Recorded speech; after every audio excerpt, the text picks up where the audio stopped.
ఖమ్మంలో జరిగినటువంటి ఈ ఉద్యమాన్ని తెలంగాణ రాజ్యాధికార పార్టీ చాలా సీరియస్గా తీసుకొని ప్రజల తరఫున పోరాటం చేయడానికి అక్కడ అంబేద్కర్ భవనము నిర్వాసితులు ఉంటున్నటువంటి తాత్కాలిక ఏరియాల్లోకి పోయి వాళ్ళ కష్ట సుఖాలు తెలుసుకొని వాళ్ళ కన్నీటి గాథలు తెలుసుకొని ఆ భూమిని ఎట్టి పరిస్థితిలో పోనీయమని చెప్పి ప్రజలందరికీ హామీ ఇచ్చి ఇలా ప్రభుత్వానికి వెంటనే కలెక్టర్ దగ్గర పోయి కలెక్టరేట్కి పోయి కలెక్టర్ రిప్రజెంటేషన్ ఇచ్చి ఇందులో ఉన్నటువంటి ముఠా సభ్యులను వెంటనే అరెస్ట్ చేసి పీడీ యాక్ట్ పెట్టి అసలైన పేదలు ఎవరైతే ఉన్నారో ఆ పేదలకు అక్కడే నిర్వాసితులకు అక్కడే అదే భూదాన్ భూముల్లో పట్టాలు దక్కేలాగా ప్రభుత్వం ఏర్పాటు చేయాలి, ఇల్లు నిర్మించేయాలని చెప్పి చెప్పడం జరిగింది.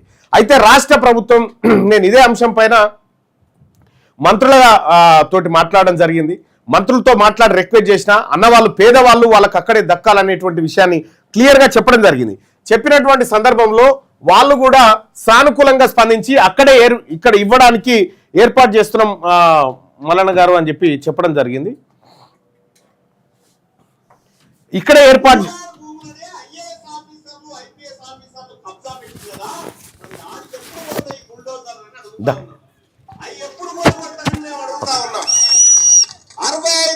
ఎకరాల భూముల్ని భూదాన్ భూముల్ని రాజకీయ నాయకులందరూ కలిసి కబ్జా పెట్టిరు. మరి పేదోడు ఇంత గూడు కోసం ఈ ఖమ్మంలో ఆ భూదాన్ భూముల్లో గూడేసుకుంటే వీళ్ళ కళ్ళు మండినయా? నేను వరంగల్ నల్గొండ ఖమ్మం పట్టభద్రుల ఎమ్మెల్సీగా మీ అందరు గెలిచినటువంటి బిడ్డగా చెప్తా ఉన్నా, ఈ భూమిని ఎట్టి పరిస్థితిలో పోనివ్వను, ఈ భూమి పేదవాళ్ళకే దక్కాలి, ఈ భూమి ఈ పేదవాళ్ళ కన్నీటి గోసల మీద నువ్వు అక్కడ ఏమీ నిర్మించలేవని చెప్పి రాష్ట్ర ప్రభుత్వాన్ని హెచ్చరిస్తా ఉన్నాం.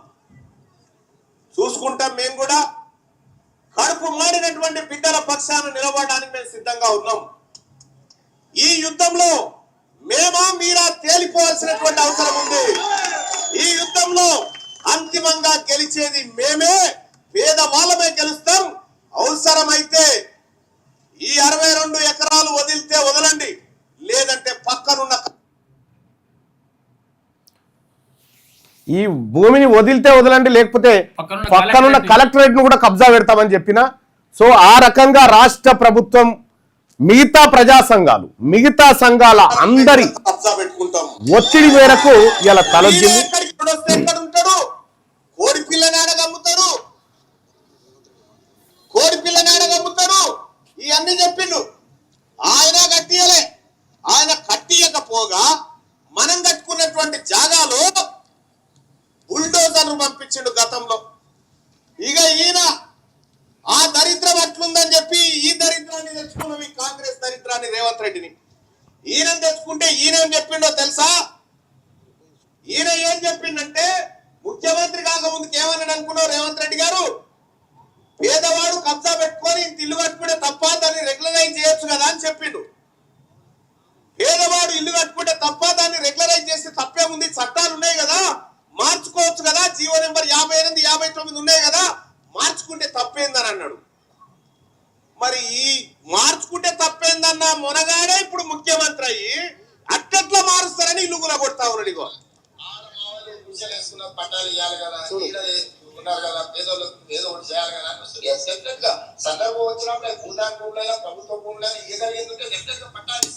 ఇది ముఖ్యమంత్రి గారు అసెంబ్లీలో చెప్పిన మాట.